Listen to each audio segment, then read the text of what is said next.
Hello everyone and welcome back to Mossy Bottom for a video which is going to take us back 4 years to the summer of 2018 when I began the restoration of this building, my granary.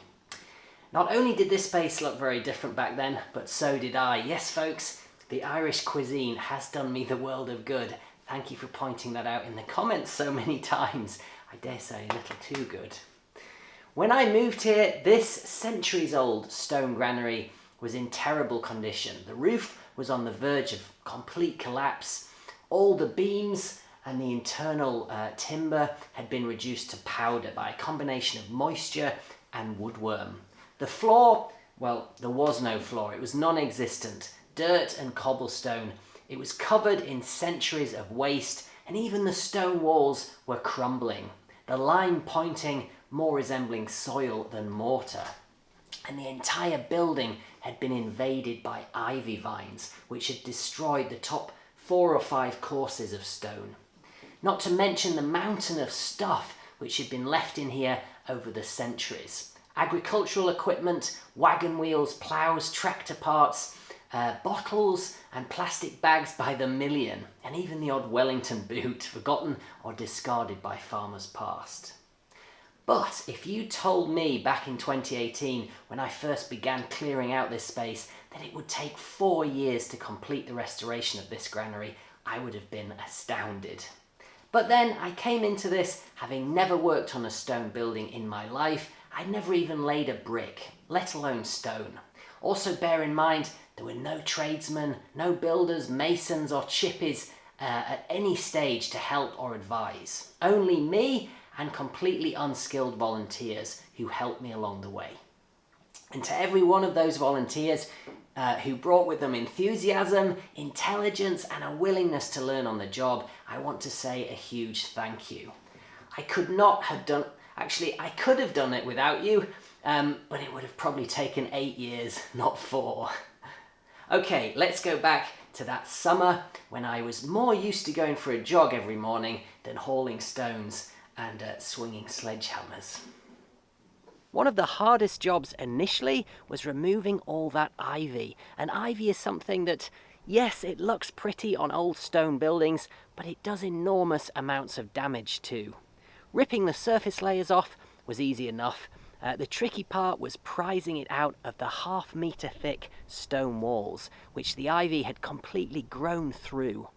And some of it was as thick as my arm. Once this space was emptied, the layer of straw and soil which had formed on the floor had to be shovelled out and the internal rubble walls removed. These were later additions probably built by farmers to subdivide this space for animal stalls. And unlike these external walls, they were very poorly made. With those removed and an open space, we set to work chiselling out all the old line pointing which had turned to powder. You can see here how the stonework looked before and after that process, at last ready, after weeks of chiselling, believe me, to be repointed.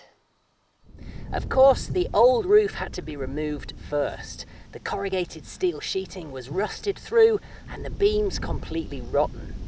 Don't try this at home, folks. Health and safety is not my strong suit, I'm afraid. But heck, I've still got all my fingers and toes, so I must be doing something right. A few rocks later and the roof finally gave up the fight, which was thrilling, but also turned what was a building into a ruin. All we had at that stage were crumbling stone walls. No floor, no roof, no doors or windows. I remember that was quite a humbling moment, realising what was ahead of me. Woo! Next was stabilising the top layer of stone, which involved removing the loose stones around which the lime mortar had simply turned to soil, and cleaning out as much of that soil as possible so we had a stable foundation on which to build up the masonry ready for a new roof. Lime mortar is much softer than concrete. It's fantastic for ventilation in old buildings, and it doesn't crack as well in the way that concrete will when a building moves. The flip side, though, is that lime degrades quicker and will be reclaimed by nature if left alone for long enough, as was the case up here. At last, it was time to start rebuilding, beginning with the construction of a new lintel on this large west-facing window, which would originally have been used to throw in grain, the ground level outside being the same as the mezzanine or the top story on the inside. Ingenious labour-saving design all those centuries ago. Incidentally, the original masonry in this building is, I think, an absolute work of art. This granary must have been built by professional stonemasons who really took pride in their job. It must have taken hundreds of hours to shape and fit all these pieces of stone. Everywhere you look, you can see the chisel marks where they've shaped it by hand. Rebuilding the courses of stone up to roof level was a huge job, which wasn't completed until the following summer. It was impossible to do much during that winter, as lime mortar doesn't dry properly in cold, wet conditions. As we added stone, hauled up ladders by hand, no scaffolding was used in the restoration of this building, folks. I just couldn't afford it. We also mortared in replacement beams, like this one. And in terms of the construction of the roof, I tried to replace everything like for like. The new timber is of course treated to extend its life, but in terms of size and structural design, this roof is identical to its predecessor. In the November of 2019, the new timber was at last in place, mortared in almost exactly as it originally had been. And then came the very satisfying job of fitting the new corrugated sheet metal. And these days you can buy corrugated steel roofing in much bigger panels than you could back then, meaning I only needed 8 sheets for the entire roof. It also has a plastic coating, which again extends its life greatly over the traditional galvanized sheets that would have been used originally. And I still use those for animal housing, they still sell them, but for something like this, I think the plastic coated sheets are much better. The one downside, of course, is the cost. The corrugated sheeting alone for this roof was €1,000. Fitting it took a single day. I screwed it down using tech screws into the wooden frame that I'd already constructed beneath. And I have to say, 3 years later, it looks just as it did the day it was fitted.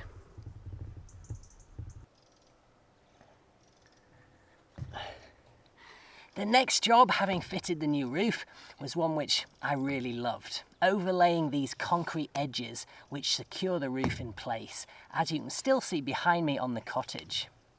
Now, I have a very small cement mixer, and the only real challenge with this was hauling up all that mortar, because of course the roof of this granary is over 4 meters high, and the only way to get anything up is in buckets, with one hand on the ladder.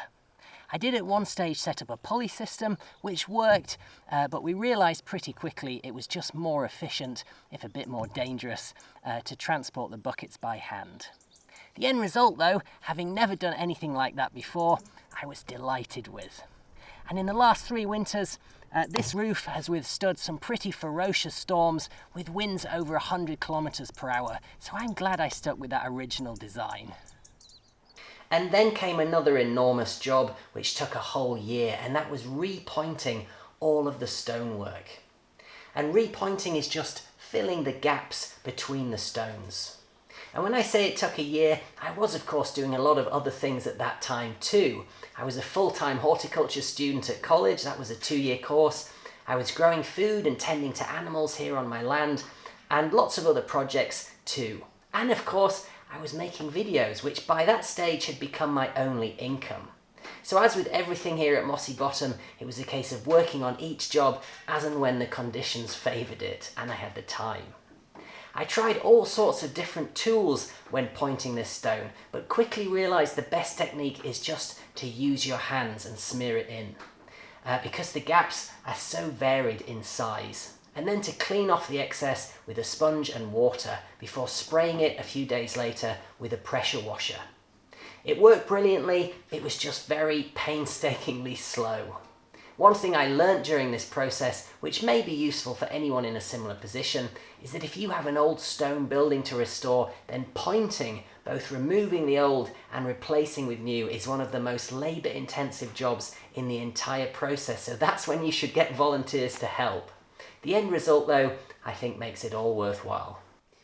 In the summer of 2021, I was finally ready to fit a new floor, And remember, the original floor was cobblestone and dirt, angled on a slope down towards the door so as to carry out waste from animals which would have been housed here, especially during the winter.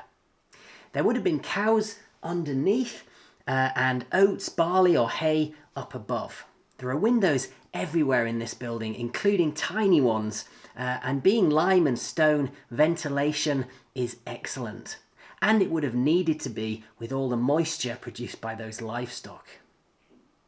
But that sloping floor, which dropped a good foot or 30 centimetres from the back to the front of the granary, was not good for me because I wanted to turn this space into a workshop. My intention was always to keep one half of the building open with a nice, flat, level floor for building projects. Cobblestone and dirt may work for livestock, but it's not very practical in a workshop. So it was necessary to lay a concrete floor. And again, this was all done by hand with my mini cement mixer. There is no access for the delivery of pre-mixed cement where I live, so that wasn't an option.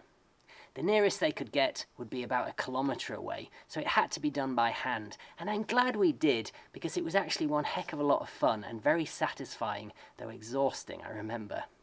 The key, of course, was to make a level mark along the walls and constantly use a line and spirit level to make sure that it stayed that way.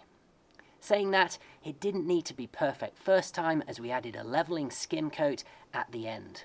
And we also packed in as much stone as we could to pre-level the floor so as to minimise the amount of concrete that was needed. We also added a lot of these old clothes, a mountain of which were left in here by the last owner, and there's still some left, as you can see. We soaked them in concrete and then added them to the floor to act as a kind of rebar, strengthening the concrete and potentially to provide some insulation. Mostly though, because it was an opportunity to recycle something old which had been used for generations by the people living here in the revival of this beautiful building. I love the idea of turning old clothes into a concrete floor, and it worked perfectly. More than a year later, this floor hasn't developed a single crack. Of course, if this was a house, it would need a final coat of something or polishing up, but for a workshop, I think this is fine. And that brings us all the way to 2022. All I had left to do was reinstate that second story, build stairs and very heavy duty shelves on either side, construct and fit 2 doors, and of course windows. Not to mention a whole lot of painting and of course moving everything in. But compared to what I'd done, none of those things were intimidating. I knew this spring that the finish line was in sight. This video is sponsored by EcoFlow, and they create the world's fastest charging portable power stations. Perfect if you need electricity in remote locations, like for instance while restoring a granary. This is the EcoFlow Delta Max, and I am so delighted to finally have one of these because this little beauty will run appliances up to 3000 watt, which means, yes, you can do this.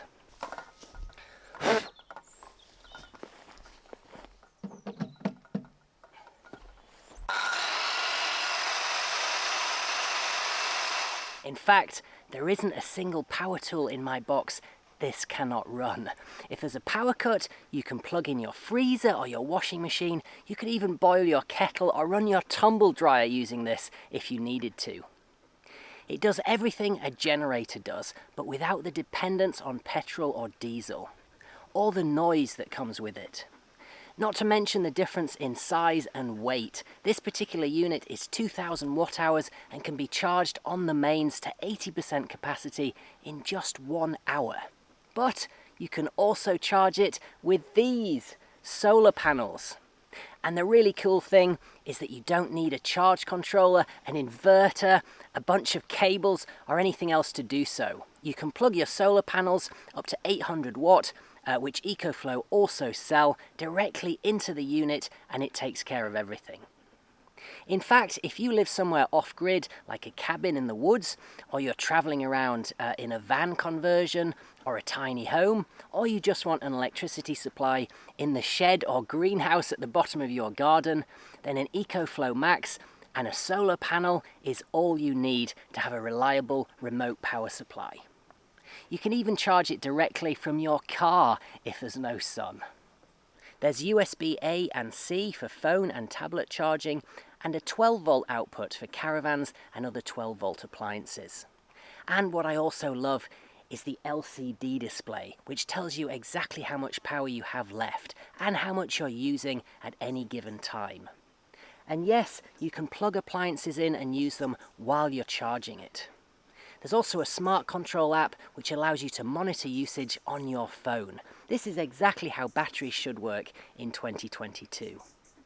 There are UK, EU and US versions allowing for different plug types, and you will find a whole lot more information, including prices and technical specifications, on EcoFlow's excellent website, linked at the top of the description of this video. If you are interested, I highly recommend you go take a look. So I began this year by cleaning out the existing holes built into the masonry for those original beams. I then fitted new 2x3s, which of course I knew were the right size because they fitted perfectly in the holes. Of course, each of these beams had to be in two parts. A single beam here would have been impossible to fit in both sides at the same time. So I joined them in the middle, as you can see here, over a much thicker support beam, resting on two upright logs cut from my own land. And these would have been very expensive to buy, and I think using roundwood looks really rustic, so I always try to incorporate it where I can. These posts are sat on a piece of DPM, that's membrane, to prevent moisture from rising up through the ground and causing them to rot. I then cemented them into the holes which I'd left when laying the floor. I then mortared the beams into the holes in the masonry, making everything unbelievably secure and strong. The most important thing though, when creating a floor like this, is to make sure the top of those beams are near perfectly level. If you don't, then when you come to put floorboards down, you will know about it, believe me. Good boy.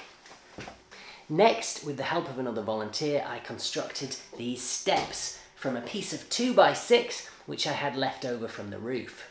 That was a lot of fun. The great thing about making things with timber is just how quick it is once you get going.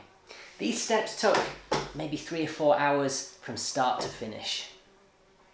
Then came the construction of these shelves, which needed to be really strong because I wanted a place to store timber for future projects. These are bolted into the masonry, as well as utilising the holes which would have been used for yet more beams running across the building right here. I didn't want to extend the floor this far because for me it made more sense to have an open area here at this side to use as a workshop. Can take my weight. Next, the door frames, and many of you will recognise Shirla from earlier this year. She helped me construct these frames. Again, bolted into the masonry on the sides and the top, and perfectly square. We spent a lot of time messing around trying to get that right. Otherwise, you have to make a wonky door to fit your wonky frame, which is not a good plan, believe me.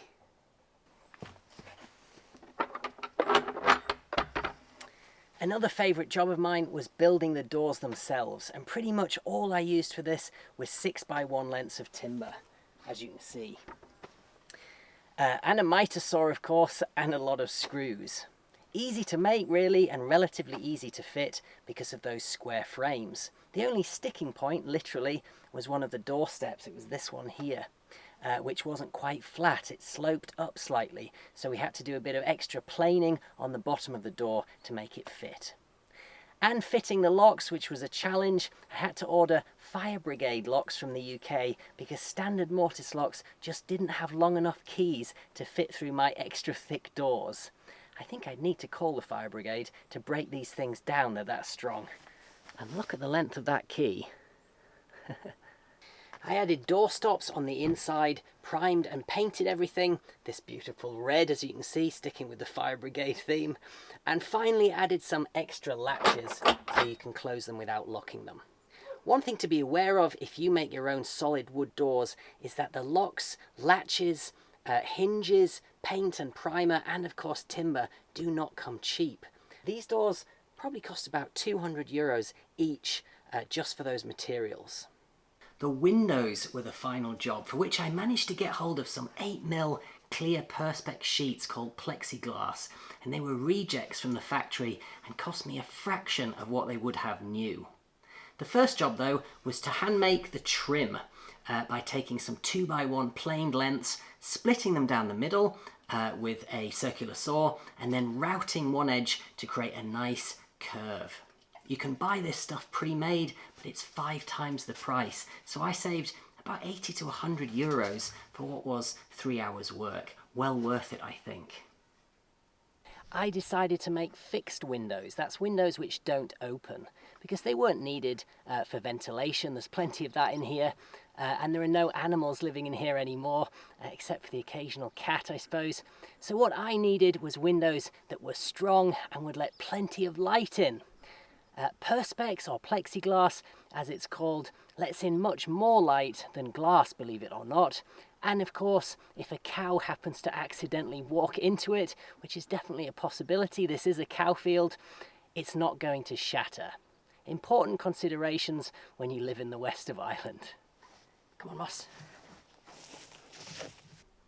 The frames we made from 2x3, again, getting them square was the most important thing, and the perspex was held in place by that homemade trim, which you can see here. And Shirla was expertly cutting that while I was on hammering duty. Another great thing about perspex is that you can cut it to any size you want. We were even able to cut out a hole for this vent straight through the perspex, which would have been impossible to fit through the masonry or cut into glass. Then there was a whole lot more priming and painting, some finishing touches, and of course moving everything in. 4 years after I began, the granary restoration was finally complete. Over those years I have learnt so many new skills. How to mix cement and lay stone, how to work with lime and build a roof, how to fit fire brigade locks, and most essentially, how to climb a ladder while carrying 2 buckets. And how to rescue cats from windowsills. Puss, puss, puss, puss, puss. If you are on a similar journey to me, then I would encourage you wholeheartedly to get stuck in, learn as you go, and don't be afraid of making mistakes. Thank you everyone for watching, subscribing and supporting the channel. I really would not have been able to afford to complete this restoration without the income from my YouTube channel, so an extra special thank you if you have contributed at any stage along the way. From me and from Grizzly my cat, to you wherever you are in the world, take care and bye for now. Oh, you stink, Grizzly. You need a bath. I probably do too.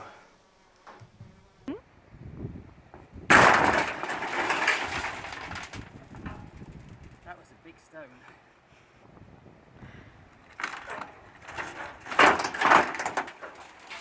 Mm-hmm.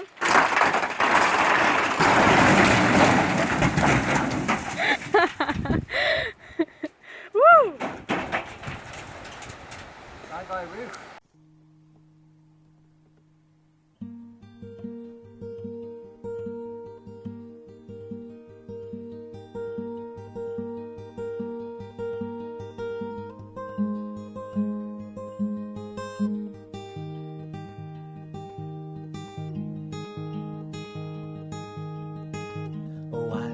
Born in a Quaker town where folks worked good and hard for the ones they loved and got above. Each day they punched their card, and when evening came back home again, they'd rest a while and say, "'Tis a hard old life, but for kids and wife we'll work as another day."